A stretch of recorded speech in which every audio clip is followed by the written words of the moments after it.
grade 9s, welcome back to another lesson of geometry. I love geometry. This is one of my favorite sections in maths. Now, today's lesson focuses on triangles and a bit of quadrilaterals, but I don't want to bombard you with too many examples related to them. We'll go step by step, so let's cover triangles first, and then maybe we can do quadrilaterals tomorrow. Now again, your textbook has the summary of all the triangles you've studied until this point, and this is page 143 from your textbook. If you forgot the different types of triangles and their properties, please go over these notes and you will obviously understand what's going on there. But these are things that you have to remember. You work with them all the time. So if you want to succeed in geometry, you've got to learn your theory. Without theory, geometry does not exist, unfortunately. Right, so this is the page reference that I've made just to show you what it looked like. So I'm doing one example on triangles and how you apply the equation type questions to triangles. In yesterday's lesson, we dealt with just parallel lines and straight lines. So today, we're going to do something very similar, but in a triangle. And today's exercise is also based on triangles. So let's just recap quickly. When it comes to a triangle, there are theorems involved. One common theorem that learners forget about, and it's actually easier and shorter, is the exterior angle theorem of a triangle. Don't forget that. I'm not saying you're going to use it here, but it comes up. So look out for the exterior angle theorem. The interior angles of a triangle add up to 180, and then also a very common theorem, the theorem of Pythagoras, when dealing with length in a right angle triangle. So learn your theory, grade 9s. I cannot emphasize that anymore. Learn your theory. Now I'm assuming that before you got to this video, you have marked your answers to yesterday's exercise. I normally upload the memo the day after so that you have the opportunity to mark and correct and send me emails or messages that you want a live interaction, and I'll come on and I can help you. If I don't hear from you, I'm assuming that everything is fine. So please, grade 9s, it is your responsibility to mark and correct your work. That's why I upload memos. And sometimes I try and do all the working out if the questions are challenging so you can see what's going on. Right, so you've got to ask. Please don't sit there in silence expecting us to know that you don't understand. You have to ask. Now let's move on to example 2. Why did I say example 2? Anyway, it's example 1.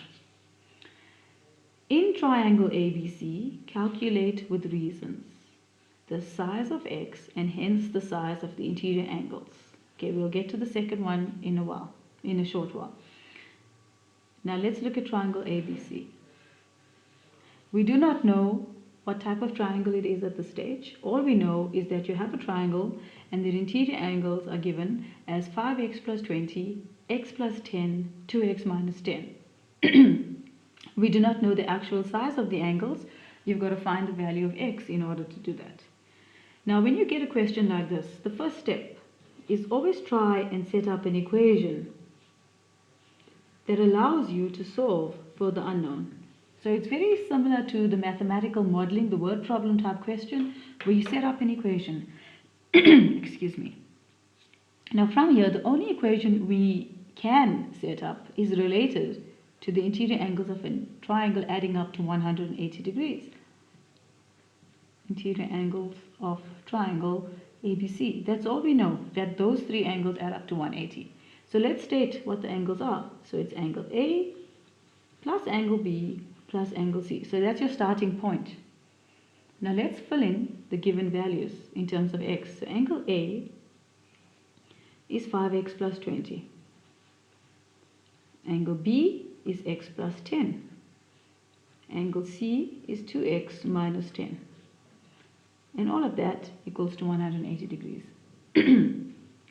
So now you add your like terms, which is 5 plus 1 is 6 plus 2, 8x. Then you've got 20 plus 10 is 30 minus 10 leaves you with 20. And that gives you 180 degrees. It's a linear equation, so you will solve it like you would solve a linear equation. 8x is equal to 160. You divide them by 8 and that gives you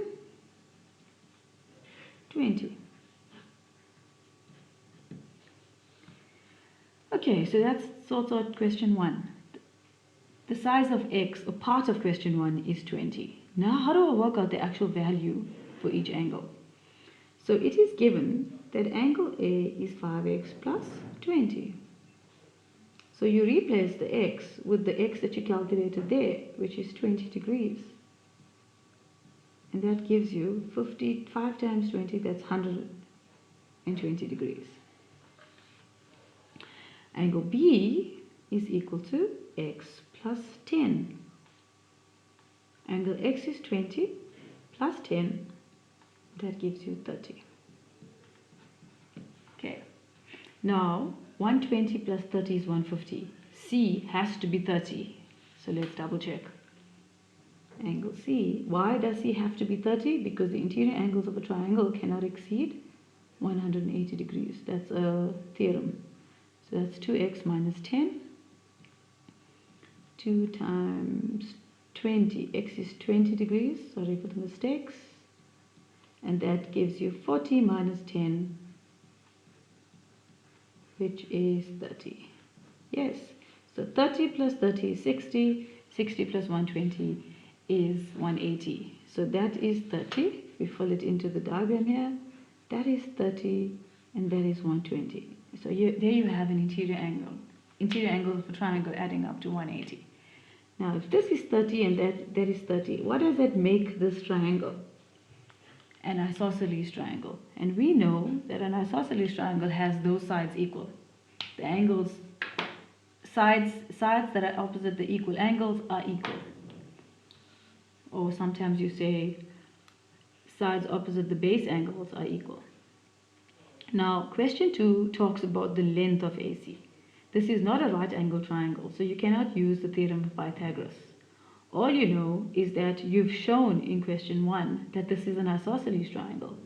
So if AB is given as 20, and if AB is equal to AC, AC has to be 20.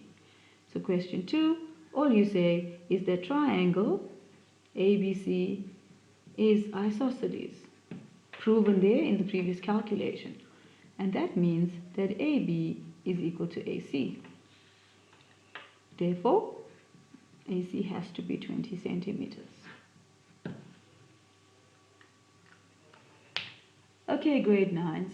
I've given you an exercise. There's not many examples related to triangles for the rest of this lesson. So this was a short lesson. Please use this time now to finish the exercise, and then I'll see you tomorrow. Bye.